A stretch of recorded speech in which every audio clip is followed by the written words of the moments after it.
All right, hey there, Zach Duke again with Finosec. Wanted to spend some time today actually talking about the FDIC FIL that came out on January 16th. We've spent a lot of time at Finosec going through a review, and I just wanted to highlight a couple of specific areas that may be target areas that you and your team need to accomplish. The big thing here is this is put out by the FDIC and the OCC. It's not common for us to see a FDIC FIL and an OCC issuance combined. So that should bubble up and just put up a warning flare on your side. They also were nice enough to go ahead and highlight three specific areas that they were concerned about or really wanted you to focus in on from an institution perspective. The first one is response and recovery, and just resiliency as a whole. That's things like backups, incident response testing, cyber insurance, et cetera. I've got a couple things I want to highlight as key takeaways that we've seen that institutions may not have in place today. Secondary, I want to spend a lot of time today talking about authentications, probably spend a minute and a half talking through that. And last one, system configuration. Almost think of that as just cyber hygiene. Where are we? Is it set up correct, et cetera, from that standpoint.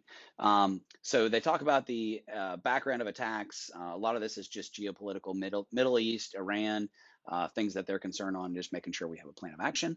On the response and recovery section, there are two sections I want to highlight that we see that either with prospects or new customers that are coming on board that you may not have implemented and have a plan for.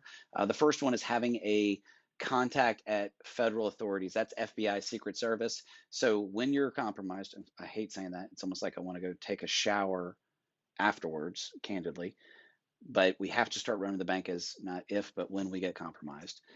So based on that, do we know who to call, right? Secondary thing on here actually ties in the same thing, and that's forensics and recovery expertise. Best way to do this is actually to reach out to your cyber insurance provider, verify that you have a breach coach, also validate as part of your services that they have vetted vendors that you can tie into for that response and recovery from a forensics perspective. Last thing you want to do is be in a scenario where you're compromised and you're Googling and you're saying, hey, incident response forensics companies, right? So we want to have a plan of action specific there. They talk about regular backups. They also talk about sheltered harbor. I think there's a broader conversation from an industry standpoint. If you happen to be in the core processing side and want to chime in, I'd love to understand what some of the bigger cores are using and leveraging today from a sheltered harbor perspective. Next section is identity access management. First one they have on the list is really multi-factor authentication. If today you're using Office 365 or any cloud service and you don't have two-factor authentication set up, highly recommend when you get off today, you go get that configured. Additionally, with your managed service provider, if you think of them, they have access to every single one of your systems and, oh, by the way, all their other customers as well. Highly recommend that you validate that they've implemented two-factor authentication from an access and recovery standpoint, okay? The next three areas that I've got highlighted in bold here are really a couple of changes that they've implemented and guidance specific. So the first one is implement a role access controls based on user privilege. That's bigger than just Active Directory. That's obviously core processing. That's your correspondent banking. That may be Fedline. That may be additional wire transfer applications that you have in place today. They want to make sure that you have that set up in a way that it's least privilege. Additionally, they want to do special attention on privileged accounts and administrative accounts, make sure that you have a plan for accessing that. And the last section here is really this conversation around regularly. So in the cybersecurity assessment toolkit, they talk about the need for you to do these periodically. And that's consistently been really annual is enough. We'd like to do it, have you do it a little more from a regulator perspective. Some institutions will do that quarterly. Some have even went and said they'll do it monthly. Unfortunately, with the processes that have typically been in place in banking, that process has been labor intensive. And now they're changing that to regularly. We're excited about that, candidly, because we've created a solution to actually be able to address this in a much more automated fashion, all around the concept of making sure we're managing at least privilege and take that labor and process of validation, core systems, third-party applications, Active Directory, and facilitate that process going forward. So that was something that was new, as the regularly. Next section is network configuration and system hardening. Just think of this as cyber hygiene.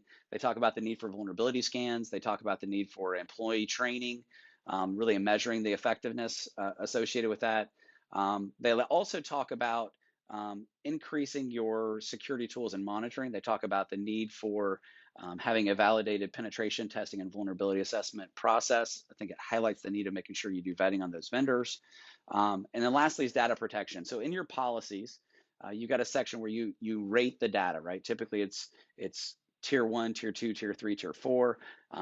Customer information, ability to do financial transactions are going to be critical as a bubble up, but then it goes down. Right? It's strategic information. Maybe it's your IT strategic plan, right, is different than customer information and wire transfer. The piece to start thinking about here that we've had conversations around with regulators as well as with other entities is the need to really start getting a heat map of where are these critical points of data inside your infrastructure, data flow diagrams, solutions to scan the network, to be able to prioritize and scan that data become critical as well. If you'd like some more additional information around that, message me. I'm happy to give you some recommendations on things we've seen that work really well.